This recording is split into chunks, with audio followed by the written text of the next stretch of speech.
So big welcome to all the participants joining us. The session we are hosting today is organized in the context of the ESG Club of the LPA, co-chaired by Aissata Coulibaly from Deloitte and Aurélien Rollens, who is joining us for some further notes. Actually, the guest speaker today was invited by Aurélien, so thank you very much for that. As for the subject of today, so biodiversity in private equity, we all know how biodiversity is crucial to our lives and the future of our planet. More people and companies are mindful today if it's linked to economic prosperity, with strong links to sectors such as agriculture, tourism, pharmaceuticals, and many others, actually touching almost every sector, energy and everything. When it comes to private equity, the degradation of biodiversity adds new risks to companies, many of which unforeseen, but it also opens the door to new opportunities, biodiversity positive, which can also yield financial benefits. Our guest speaker today is Justine Mariette, who is joining us from Paris. Hello, Justine. Hello. Justine is Biodiversity Manager at iCare, a consulting firm assisting companies, financial institutions, and public organizations in their transition towards a low environmental impact society. Justine works mainly on issues related to nature and more specifically on biodiversity footprint assessments. She brings technical expertise on indicators and calculation methodologies for biodiversity footprint analysis. With that said, I'm giving the floor now to Aurélien, who will share a bit more about the topic that brings us here today. Thank you. Hey, thanks, Luis. This topic is interesting because it's been in the minds of investors for a while. It's a complex topic because the loss and the sharp decline in biodiversity has several causes. One of them is climate change that we as investors start to be able to have a good grasp on, both in terms of the risk it poses, the opportunity, and also how to measure it. Now we are also increasingly asked by the overall community, which could be our own investors, the LPs, or it could be NGOs, to factor in biodiversity within our investments and to report on it. We see that with the French regulation, we see that now with the European regulation, and more recently, there's been the publication of the TNFD guidance. So we need to be able to start somewhere, and starting by educating our own teams and trying to put some measure in place. So that's one of the reasons why we wanted with the LPE Club to have this introduction by Justine of, what the topic is and how can we start. Justine, the floor is yours. Thank you, Aurélien and Luis, for inviting me. Actually, it's a pleasure to be here. And to raise awareness about biodiversity, especially in private equity. I will start by giving a really quick introduction about iCare by Bearing Point, the company I'm working in. And I will give you some key concept and definition about biodiversity, because if you need to understand what are the risks and the opportunities about biodiversity, of course, you need to understand what is biodiversity, and it's many things, it's really complex. I will give you also some information on why considering biodiversity, why you should consider it into your investment management, into your portfolio, and to your assessment of risk and opportunities. And I will, after that, give you some key regulation, international and European regulation about biodiversity.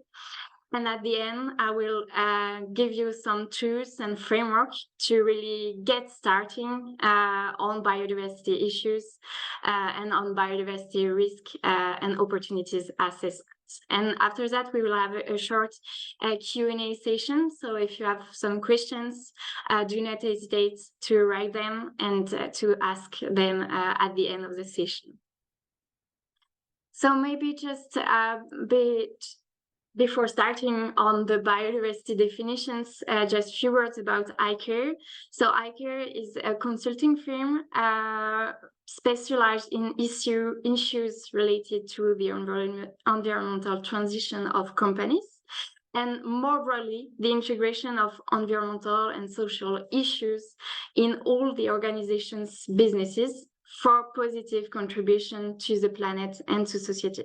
It's really the opportunity to have positive contribution that Aurélien was talking about, that we want to give our clients and to support our clients to transform their businesses.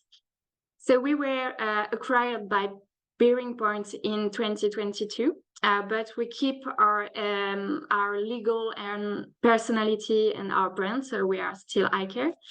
And we are now about 250 employees in Europe for iCare, but Bearing Point is about 4,300 employees in all Europe. And we are working on some impact expertise, so on climate, but also on biodiversity, that will be the focus today, on circular economy, CSR, social impact, environment. And all those impact expertise are working on the transformation expertise you can see on the screen. So we try to really induce to really transform the businesses into their strategy, their marketing, their human resources, information system, and to bring sustainability in all the part of the businesses. And we are also focusing on the few sectors you can see on the screen at the bottom right. So, of course, we are focusing also on financial institutions, but we are working a lot on agriculture and agri-food, transport, real estate, and so on. And just also to give you a few words and few topics we are working on. So we are working on climate, biodiversity, circular economy, LCA, social impact, and CSR. But if we focus on climate and biodiversity, recently we are working with Mirova and Robeco on the avoided emissions of low carbon solutions. So with Contis, so it's a pleasure to really bring our expertise to Mirova and Robeco. And on biodiversity, we are working with several investment managers such as AXA, EM, but also other in financial institutions like BNP Paribas currently. And maybe just about the sustainable finance topic, we are really helping, supporting our clients at several levels, so at the entity level, the product level, and the asset level, to really bring sustainability in every step, every level of their businesses. So from really structuring alignment strategy on biodiversity or on climate, to really working on building funds that have positive impacts on climate and biodiversity, to really developing tools and indicators for measuring environmental impacts at the asset level. So it's just to give you an overview of what we are doing. But now we will go deeper into the key topic today, which is biodiversity. So when we talk about biodiversity, we really have a lot of words that come in mind. We have nature, we have environment, biomes, earth, Mother Earth, fauna and flora, and so on. And actually, biodiversity is many things, and it can be, in fact, all of those words you are seeing on the screen. It's really complex, and it's really in our day-to-day life. We are seeing biodiversity in every day and in all of that. But what is really biodiversity?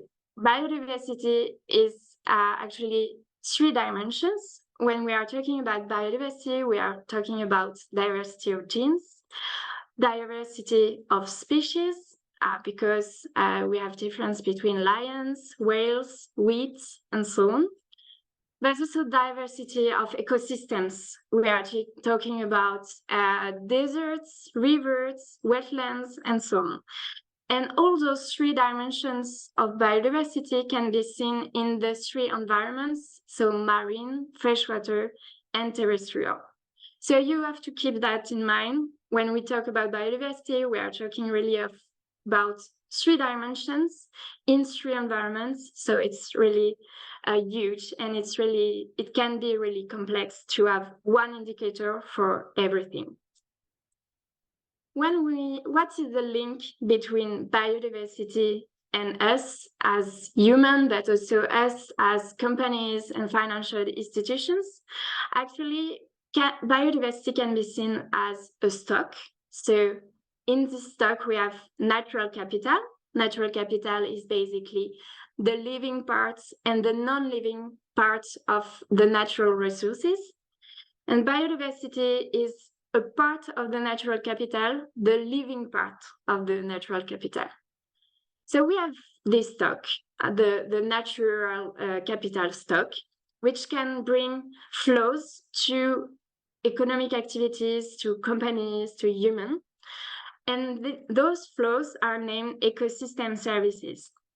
Those flows will bring value to us, to produce goods, to just go into nature, to have tourism, it will really bring value, and it can be, we can put some dollars into those values, into the ecosystem services that brings a really value to us, to human, to economic activities.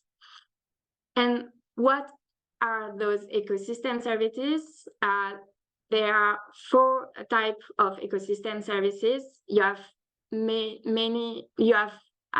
I'm sure you have heard about pollination, which is the most famous ecosystem services, but you have also procurement services, so aquaculture, wood that brings biodiversity, brings nature. Regulatory services also, nature can give us a good quality of air, also can control the climate. The climate can also regulate the water flow and so on.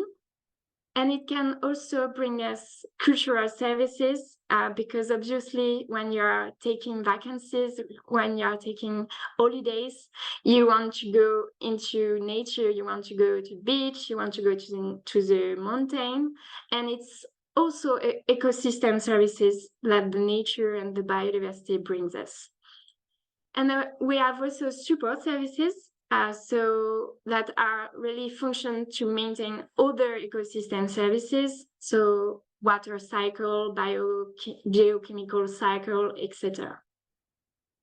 So now you know what is biodiversity, you know what biodiversity brings to human and to economic activities, but how biodiversity is doing today.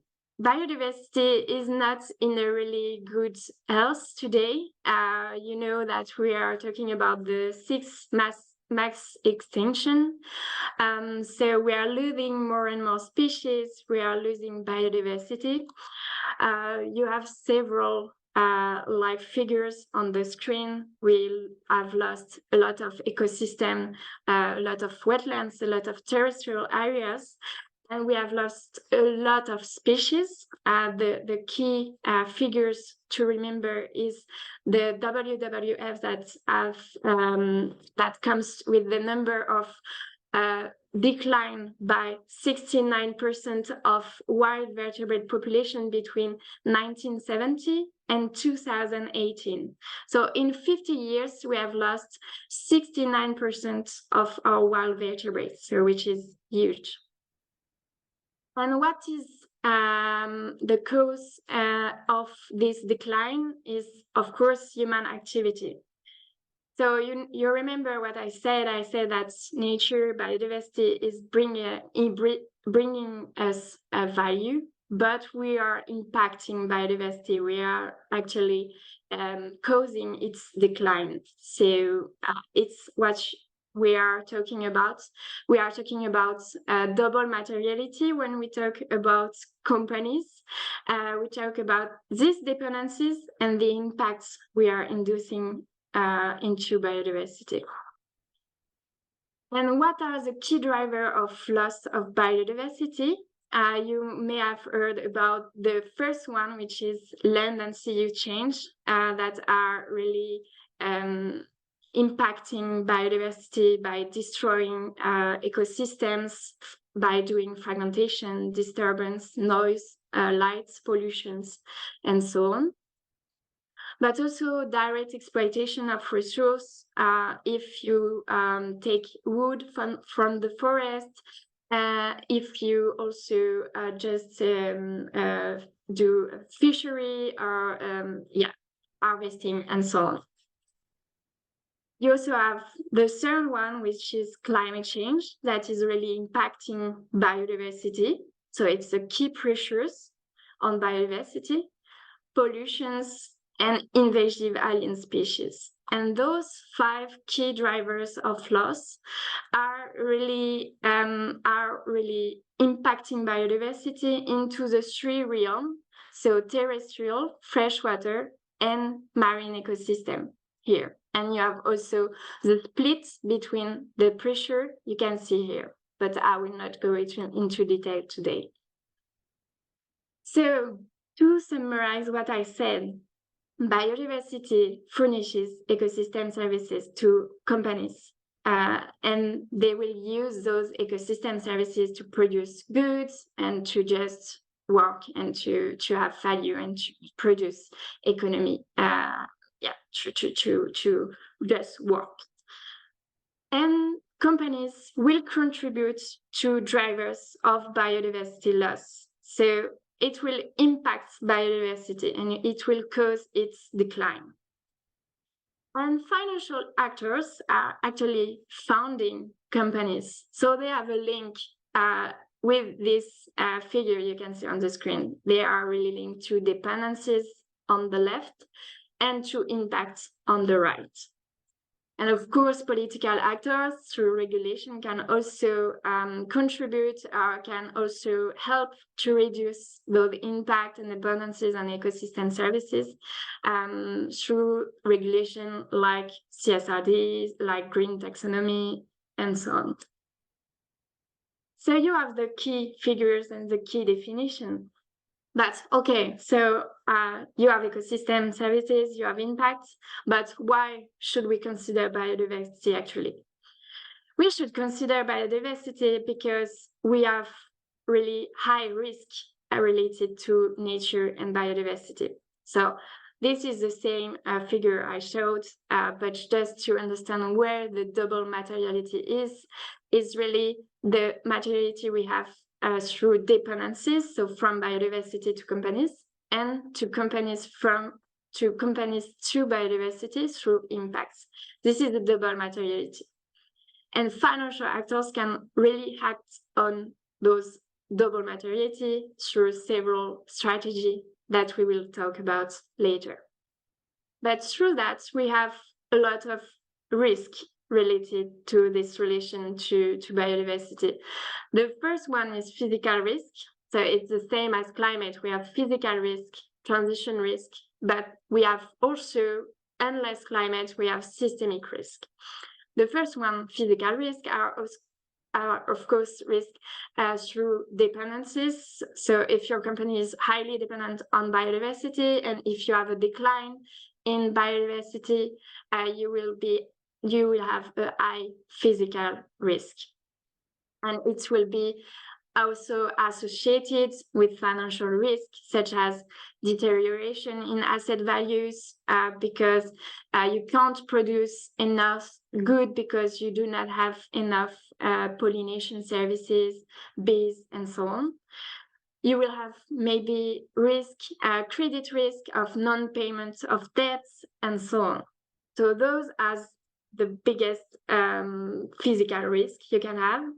And on the right, on the orange part, you also have transition risk, which are basically the risk for a company to be really highly impactful on biodiversity and to be unaligned to regulation, or to be unaligned to new market consumption, to also reputational risk and so on.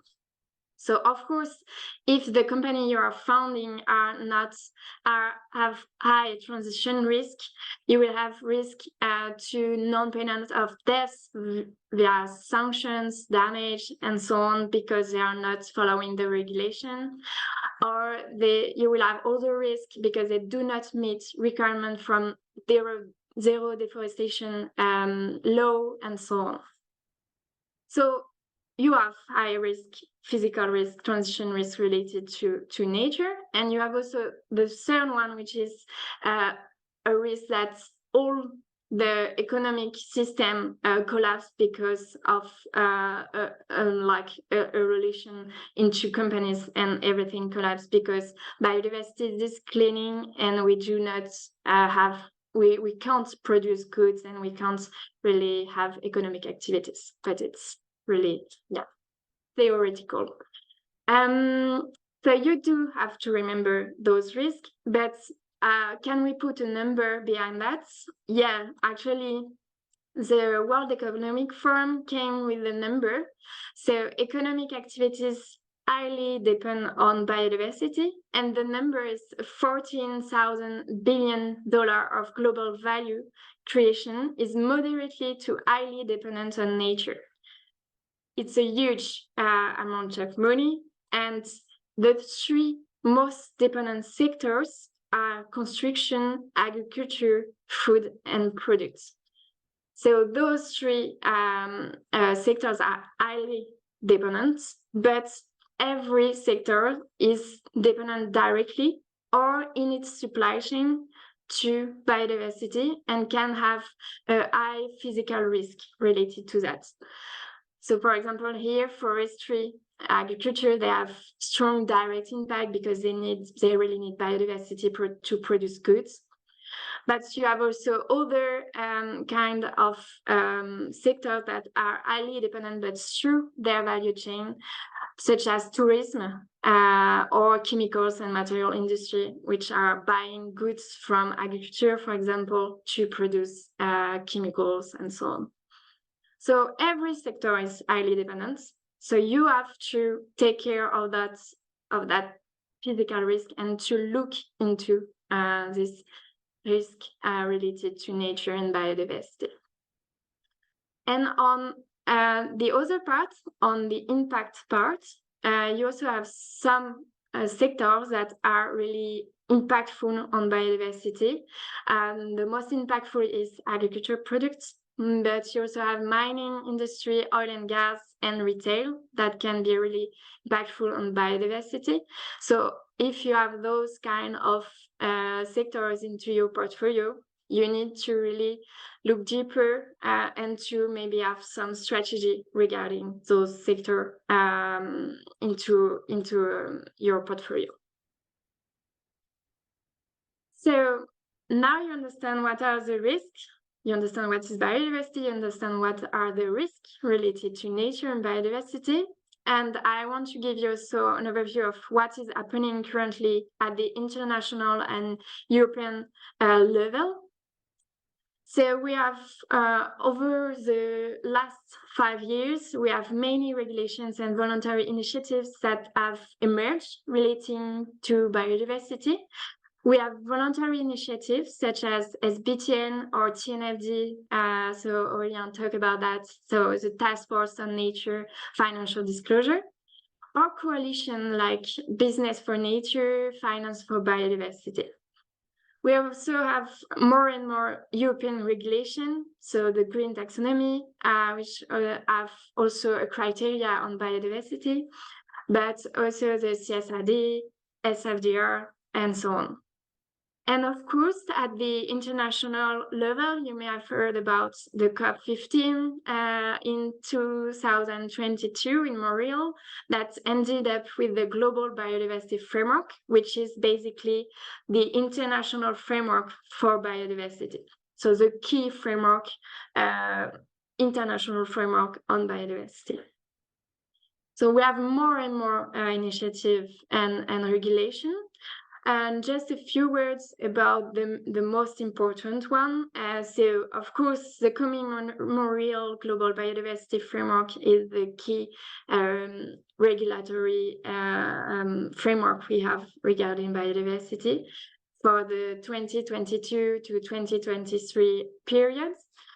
But we also have two key initiatives, voluntary initiatives, the Task Force on Nature Financial Disclosure, which is helping businesses and financial institutions to assess their risk and opportunities regarding nature. And SBTN, which is more focusing on corporates to set science-based targets on nature.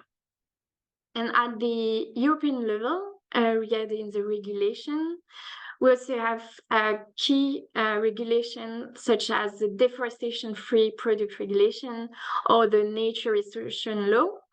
And we also have, of course, the CSRD, so the Corporate Sustainability Reporting Directive, the Green Taxonomy, and also the SFDR, so Sustainable Finance Disclosure Regulation. I will not go deeper into this regulation and those framework because we can say a lot. But yeah, you have to keep in mind those key regulations regarding nature and biodiversity, and to have in mind that companies and financial institutions will have to report on their impact and dependencies on nature. So now you understand what is biodiversity, what are the risks, what is the international context. So you may need to understand how to get started and what are the tools and framework you can use to start acting.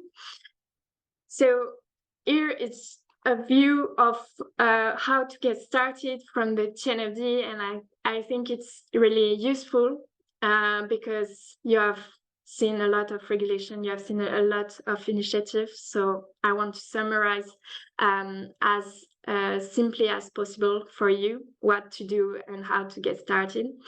So the first one is to deepen your understanding of the fundamentals of nature. So today coming to this webinar is maybe a first step to understand what is biodiversity and how you can act, of course. And the second step will also be to have maybe a qualitative analysis of your impact and dependencies into your portfolio to really understand where is biodiversity in your environment. The second step is maybe also to get the management on board and to get everyone on board, because it's really a collective effort. If your colleagues are working on climate or on other topics, they have to understand that all the topics are related to biodiversity and that we have risk related to biodiversity, to nature. You also have to start with what you have actually, because you are doing things on climate, you are doing maybe things on circular economy, and you can use this work to work on biodiversity and to start really acting. So you may, maybe you really already start working on biodiversity, but you don't know actually. So you start with what you have, and after you can start planning, maybe talking about a strategy and what you can do, and to communicate on plans and approach you want to use and methodology you want to apply for biodiversity. Also, you have to encourage collective progress to engagement. So it's through your portfolio to really help companies to engage. So maybe with discussion with your portfolio if you can, and so on. So it's really a collective effort, because your impacts are not in your direct operation, if I can say. It's not your scope 1 impact, it's really in your scope 3, it's really in your portfolio, so you need to engage everyone. And after, you have to monitor and evaluate your own adoption progress, maybe through the TNFD. So because the TNFD is really a useful tool I think you can use. It's really a framework that will help you to understand where are your impact dependencies and where are your risks and opportunities. So Task Force on Nature related financial disclosure, it's consistent with TCFD or the standards, GRI, ESSB, but it's not a reporting standard. It's really recommendation for disclosure. But it's aligned with the Global Biodiversity Framework Target 15, which is asking businesses, but business and financial institutions to assess and disclose biodiversity dependencies, impact and risk, and reduce negative impacts. And it's also asking to develop to improve positive impacts. So TNFD is really compliant with the Global Biodiversity Target 15, but it's also compliant with the CSRD. It's helping you to, it's helping companies to really answer the CSRD. And the CSRD talk about the TNFD as a useful tool to do so. And what is the TNFD? So the TNFD is, of course, 14 recommended disclosure covering nature-related dependencies, impacts, risk, and opportunities, which are mandatory for the TNFD compliance. But it's also much more than that. It's actually only the tip of the iceberg because it's supported by many other guidance that you have on the screen. I will not go deeper into that, but it's really useful. So I really encourage you to look at that, to look at how to get started and the LEAP approach to help you locate, evaluate, assess, and prepare. And also to look at the sectoral guidance regarding the sector you have in your portfolio, but also the sectoral guidance on financial institutions. And finally, the last slide I have is on the indicator that can be used really if you want to assess dependencies and impacts, depending on the questions you have. So depending, if you want to look at the biodiversity status near the assets, for example, you can use indicators like STAR. So how are the ecosystem surrounding my assets? Do they evolve positively, negatively over time? So STAR is really a useful tool you can use. If you want to go deeper into the dependencies, you can use the tool Anchor, which is a free database, really open access you can use, and which will give you the key dependencies for each sectors and sometimes for each process into the sectors. So it's really useful to help you to do so. You also have other tools on pressure indicators, but as I said, a pressure indicator can give you ideas of how economic activities impact, like work on those pressures, but will not give you information on impacts on biodiversity. It's only the contribution to pressures. So on the impact indicators, you can use tools to have a quantified impact, but I will maybe it's better to start with the qualitative analysis. So through a qualitative analysis through Anchor, for example, or with the consulting companies that will help you to do so. And after, to start to quantify really your impact, the impact of your portfolio on biodiversity with some tools like the CBF Corporate Biodiversity Footprint or the Global Biodiversity Score and so on. But it's really the next step to quantify your impact. But it will give you a number of impacts and you will be able to monitor it through the time, through the years.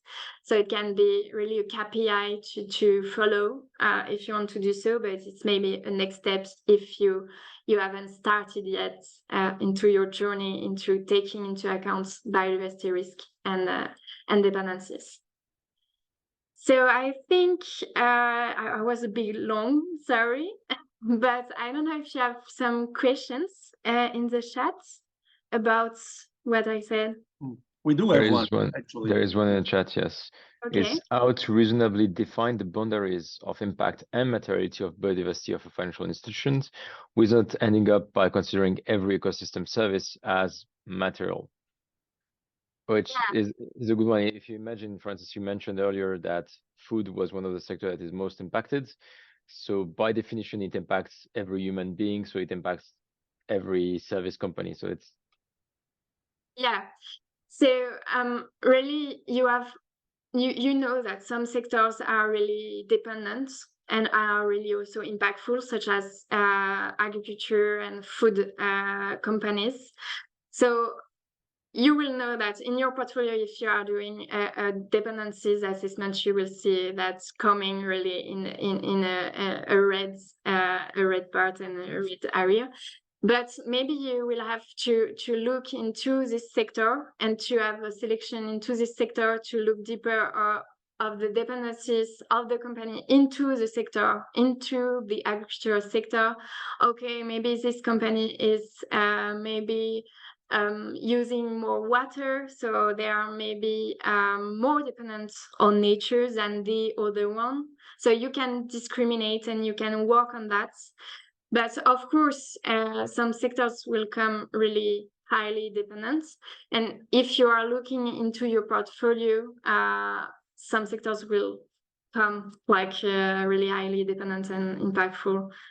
You have to know that you can discriminate into the sector. Sure. Maybe I have another question is, how do you, for instance, we mentioned earlier that climate change was one of the driver of the biodiversity loss. That being said, you can have projects that try to tackle climate change, but might have adverse impacts. For instance, in the south of France right now, we are putting offshore floating wind farms, but as you know, there will be chains to anchor them to the lands that are going to sit on the seabed, which will have an impact on the seabed, which might have an impact on the noise, etc., on marine species. How do we determine in those cases is there any method to determine what's the net impact? What's if a project could still be pursued, or is it just do no significant harm? Yeah. So climate is a big pressure on biodiversity. You're right. It's the third one. And when we are looking at climate, if you are doing positive action on climate, it will sometimes and usually impact biodiversity positively also. If you reduce your emission, of course, you will reduce your impact on biodiversity. But when we are looking deeper into those actions, you are talking about renewable energy, you are talking about those kind of projects. They can have antagonist impact on biodiversity, you're right. For example, the first one is biomass energy, which is really a positive action for climate because you will not use more oil and gas, more fuel, oil and gas sometimes. But biomass comes from agriculture and comes from crops. So you will have a strong impact on biodiversity. So it will be really highly impactful on biodiversity. It will have positive impact on climate, but negative impact on biodiversity. So when you look at projects, climate projects and climate reduction actions, you also have to have a holistic view and to look at biodiversity to see if you do not have antagonist impact and antagonist actions. Thank you, Justine. We have another question in the chat, which is, what is your opinion on whether the funds allocated for addressing biodiversity loss were sufficient at the COP28? I assume it's your personal opinion, not necessarily your firm opinion.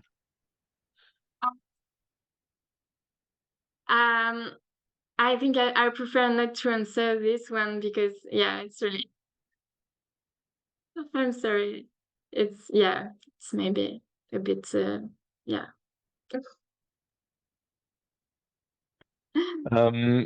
Last one maybe on my side is for instance, with climate, we are now used to having those CO2 equivalents, and we can fix targets for our company, whether it's absolute target or CO2 equivalent per €1,000,000 of revenue. Do you see emerging for specific sectors, I don't know, real estate, etc., indicators that are pertinent for biodiversity and where you can fix targets? I assume you will need to get, there won't be a holistic one that cover all sectors, but has that emerged already? Yeah, actually, as you say, biodiversity is really complex. So we will not see one indicator for biodiversity as the CO2 equivalent. Like it's But for some sectors and for some for some sectors, we are seeing some indicators that you can use. For example, the MSA square kilometer is really a metric that is starting to have more and more importance into biodiversity KPIs. The MSA square kilometer is really a metric about corporate and financial institution impacts that are used by Global Biodiversity Score and also by the Corporate Biodiversity Footprint Tool.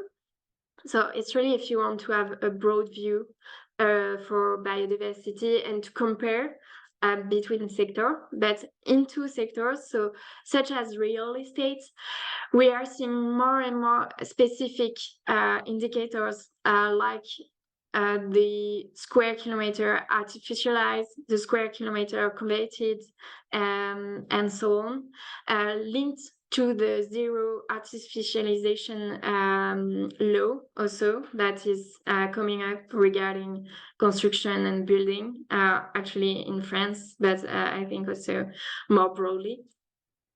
But yeah, the MSA square kilometer is really the metric and the indicator that is used by more and more financial institutions and also companies to really follow their impacts on biodiversity and to work also on their impact because they can monitor the effect, the action they are doing by using this type of indicator.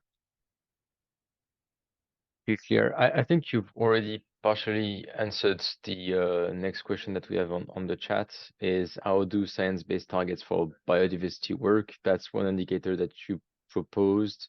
Is it fair to assume that everyone will have its own indicator and measure targets against it? But in that case, how is it controlled? For instance, SBTI for climate change is relatively easy. There are rules and there are controls in place. How does it work for the SBT for biodiversity?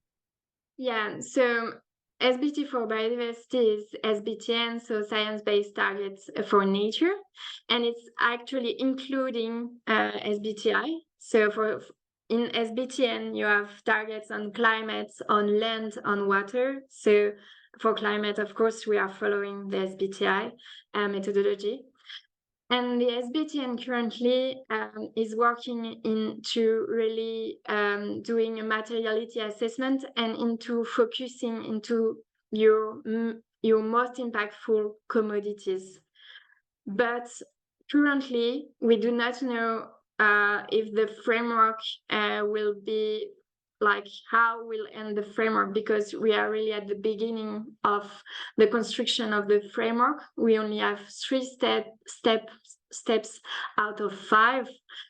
So we do not know how it will end actually, but it's really a complicated framework. It's really going deeper into the commodities, going deeper into the localization of your impact and the interface with nature. So I would say for financial institutions, of course, you do not have to follow the SBTN currently. You have to focus on TNFD. SBTN is really for biodiversity, for companies and not financial institution yet. But yeah, regarding biodiversity, SBTN is really focusing on the pressures, so land, water, and also climate. But it's, yeah, currently it's really ongoing. So we do not have really a framework that is stable and that is that we can follow today. Many thanks, Justine. We have another question, which is more a request for recommendation to estimate biodiversity footprint at product level, which I suppose is maybe Justine, label. let me just ask you to remove the slideshow as we no longer need it. Sorry, yes. It looks better. Thank you. Yeah, so at product level, we have other tools such as the product biodiversity footprint, and we usually use LCA database and LCA approach, which are more focusing on the product impact. So, but you can also use some metrics like the MSA, which are the same for product level and corporate level. So you can have the same, but not the same methodology for products. But yeah, you have other tools to do so, more focused on LCA methods. Okay, many thanks, Justine. Do you have a final word to conclude this webinar? I think it's... No, I hope that you better understand really what are the risks, what we are talking about when we talk about biodiversity, and that will help you to really start acting and to really have synergies between climate and biodiversity. And of course, many initiatives are here to help you. So yeah, and I'm very pleased to help you. So do not hesitate to reach out, of course. Thanks, Justine. We will for sure. Luis, do you have any conclusion or thank you any both. announcements? No, thank you both for having hosted this conversation and Q&A, and Justine for all the presentation. So we will be sharing the recording later with our members. And in the meanwhile, if you would like to reach out to Justine, for instance, we can share our details. Just reach out to the LPA team. Thank you. Okay. So wishing you a good day. Thank you. Have a nice day. Bye. Thank you. Have a nice day.